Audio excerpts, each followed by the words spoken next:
Ketahuilah saudaraku bahwa Allah menyayangi Anda lebih dari siapapun yang pernah menyayangi Anda. Tak ada yang menyayangi Anda lebih daripada pencipta Anda. Rasulullah SAW bersabda, "Lallahu arhamu bi'ibadihi min hadhihi biwaladiha." Sungguh Allah lebih mengasihi dan menyayangi hamba-hambanya lebih daripada kasih sayang wanita ini kepada anaknya. Lihat, kasih sayang seorang ibu kepada anaknya itu adalah kasih sayang yang luar biasa yang tidak ada tandingannya. Apabila kita mencari sebuah cinta yang benar-benar tulus, ikhlas, cinta yang suci, cinta yang tak ternodai, cinta yang tak berharap balas, itu cinta seorang ibu kepada anaknya tak ada duanya antara makhluk dengan makhluk. Dan kalimat itulah yang digunakan oleh Nabi dalam kalimat ini, cinta yang luar biasa yang diketahui manusia dari satu makhluk kepada makhluk yang lainnya, digunakan sebagai barometer bahwa Allah lebih mencintai. Bayangkan, cinta ibu kita, cinta ayah kita, cinta siapapun yang mencintai kita, cinta Allah, kasih sayang Allah di atas itu semuanya. Sehingga tak ada orang yang benar-benar tidak mendapatkan kasih sayang Allah kecuali orang-orang yang benar-benar nggak pantas disayangi. Sekiranya di hatinya ada saja titik yang dia pantas disayangi, Allah akan sayangi. Di akhirat kelak, manusia yang masuk surga dan neraka terbagi dua. Pertama, ada manusia yang ke surga tanpa ke neraka. Dan ada yang manusia yang ke neraka dulu. Dan manusia yang masuk neraka terbagi dua. Manusia yang masuk neraka dan akan di neraka selama-lamanya. Tak akan keluar dari neraka itu. Dan ada manusia yang tinggal di neraka sementara waktu. Maksud sementara waktu adalah tidak selama-lamanya. Soal panjangnya jangan tanya. Karena sehari di akhirat itu 1000 tahun di dunia. Sehari di akhirat, di dunianya berapa tahun? 1000 tahun. Rasulullah SAW sudah wafat 1400 tahun lebih. Dari dia wafat sampai sekarang. Kalau hari ini dikumpul dan kemudian dibuatkan perbandingan dengan hari akhirat, maka Rasul kita baru wafat 1,5 hari. Paham? Oleh karena itu, ketika Rasul diutus, benar-benar Allah katakan, akhirat itu sudah dekat. Karena dari wafatnya Rasul sampai sekarang, hitungannya baru 1,5 hari. Dan di 1,5 hari ini, sudah hampir seluruh ciri-ciri kiamat kecil ada. Masih ada sedikit lagi yang belum. Tapi sedikit yang sangat sedikit. Mayoritas yang disebutkan oleh Nabi kita tercinta, ciri-ciri kiamat kecil sudah ada. Sudah lengkap.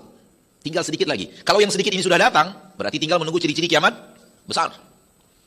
Matahari diterbitkan di barat, Nabi Isa diturunkan, Ya'juj dan Ma'juj diturunkan, Dajjal dilepaskan dan disuruh untuk menebalkan fitnahnya yang paling besar, tinggal itu. Itu baru 1,5 hari ditinggal Rasul kita tercinta, mayoritas ciri-ciri kiamat kecil sudah ada. Menunjukkan bahwa benar-benar dekat antara waktu diutusnya Rasul sampai dunia kiamat.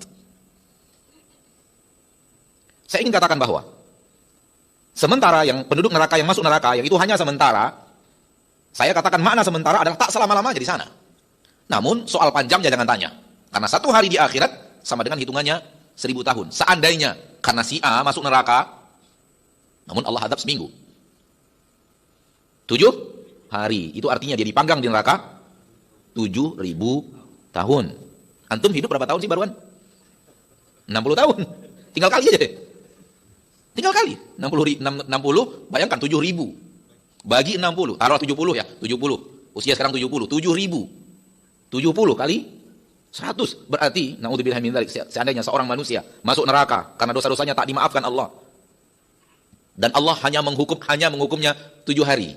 Berarti dia di neraka 100 kali kelipatan usianya di dunia.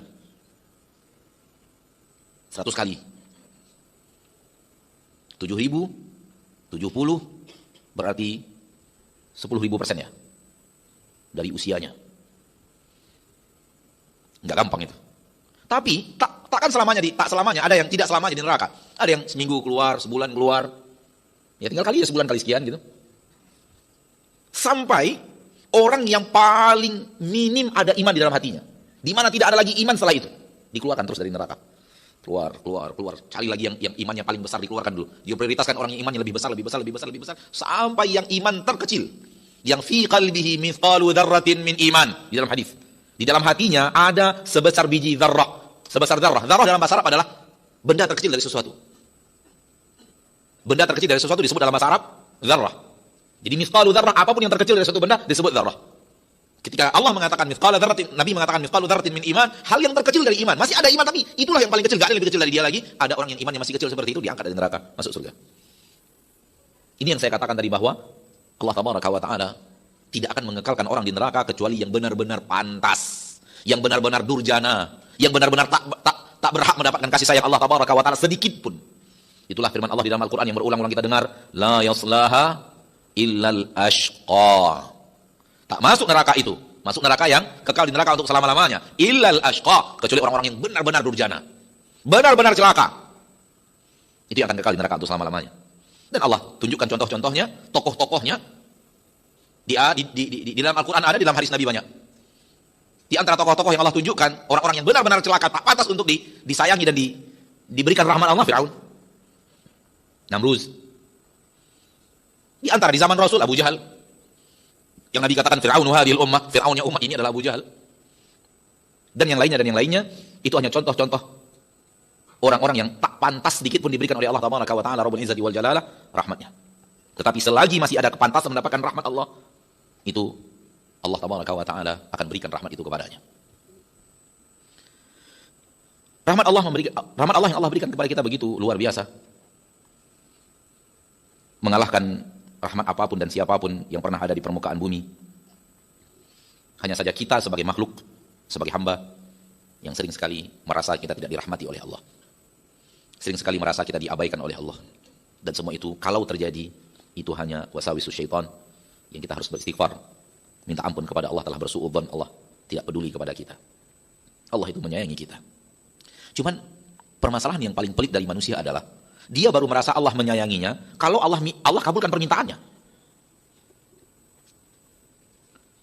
Campakkan itu jauh-jauh dari diri Anda. Bukanlah bukti bahwa Allah cinta kalau Allah kabulkan permintaan Anda. Kalau Allah tidak kabul berarti Allah tidak cinta. Tidak begitu. Kaidahnya tidak begitu. Kaidahnya adalah Allah lebih tahu apa yang engkau butuhkan, apa yang bermanfaat untukmu dibanding dirimu. Kadang engkau meminta sesuatu kepada Allah yang Allah tahu itu akan membinasakanmu sehingga Allah jauhkan. Engkau memilih sesuatu untukmu. Allah memilihkan sesuatu untukmu. Pilihan mana yang baik? Pilihan Allah. Engkau meminta sesuatu untuk dirimu. Allah menginginkan sesuatu yang berbeda dengan permintaanmu. Pilihan mana yang benar? Pilihan Allah. Karenanya, jangan paksakan Allah untuk memenuhi keinginan kita. Karenanya disyariatkan sholat istikharah. Ya Allah, aku ingin memilih ini. Ada dua masalah. Aku bimbang harus pilih yang mana.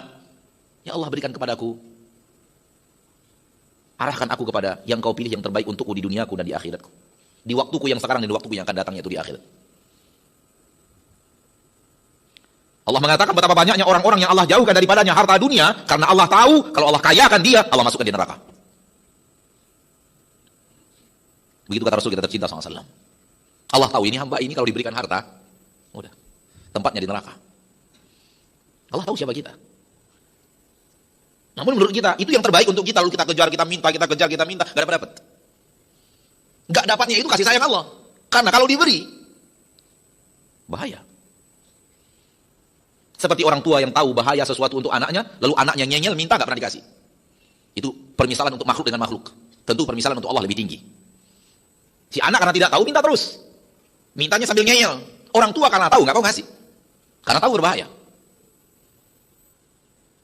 Si anak mungkin karena tidak tahu, merasa ayahnya tak sayang, ayahnya tak peduli, ayahnya begini. Padahal itu adalah kasih sayang Allah kasih sayang ayah kepada anaknya. Hal yang sama, walillahil matsalul a'la, bahkan yang ada pada Allah jauh lebih tinggi daripada itu.